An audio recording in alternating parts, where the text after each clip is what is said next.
आज आदरणीय पवारसाहेबांच्या उपस्थितीमध्ये महामोर्चा राष्ट्रवादी काँग्रेस पक्षाचा शेतकऱ्यांच्या संदर्भात महाराष्ट्रातला झाला आणि यामध्ये आम्ही महाराष्ट्रातल्या सगळ्या जिल्ह्यामधून आलेले निवेदन ह्याचं एकत्रित करून मागण्यांचं पत्र राज्याच्या मुख्यमंत्र्यांना जिल्हाधिकाऱ्यांकडून आम्ही त्या ठिकाणी पोहोचवलेलं आहे। तर दोन विषय आम्ही घेतलेले आहेत की सातबारा कोरा करणे, तत्काळ या ठिकाणी ओला दुष्काळ जाहीर करून 50,000 हेक्टरी देणे, अशा प्रकारच्या वेगवेगळ्या मागण्या आहेत। त्यामध्ये विम्याचा असेल विषय, GST असेल, अनेक प्रश्नाच्या संदर्भातून आम्ही हात घातलेला आहे। आम्ही विनंती केली आहे की आमचा हा प्रश्न कांद्याला ज्या ठिकाणी नुकसान झालेलं आहे आणि कांद्याच्या प्रश्नाच्या संदर्भातून महत्त्वाचं या ठिकाणी निर्णय घेतलेला आम्ही त्या बाबतीत निवेदन आम्ही जिल्हाधिकाऱ्यांना दिलेलं आहे।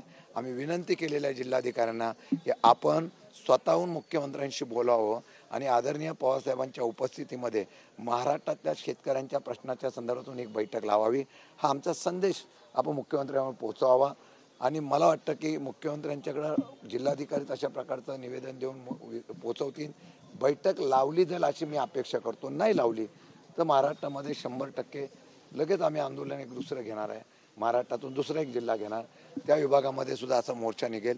कृषी अधिकारी असतील त्यांच्यावर जिल्ह्यामध्ये जाऊन कृषी अधिकाऱ्यांना घेराव घातला जाईल आणि रस्त्यावर आंदोलन तीव्र केलं जाईल, अशा प्रकारची भूमिका आम्ही घेणार आहोत। किती दिवसामध्ये ही बैठक लावली पाहिजे असं आमची अपेक्षा आहे की महिनाभराच्या आत निर्णय घ्यावा, तोपर्यंत आमचं आंदोलन थांबणार नाही। आता जिल्हाधिकारी प्रत्येक जिल्हाधिकाऱ्यांना निवेदन देणार, कृषी अधिकाऱ्यांना घेराव घालणार, तोपर्यंत निर्णय झाला पाहिजे, अशा प्रकारची आमची मागणी आहे।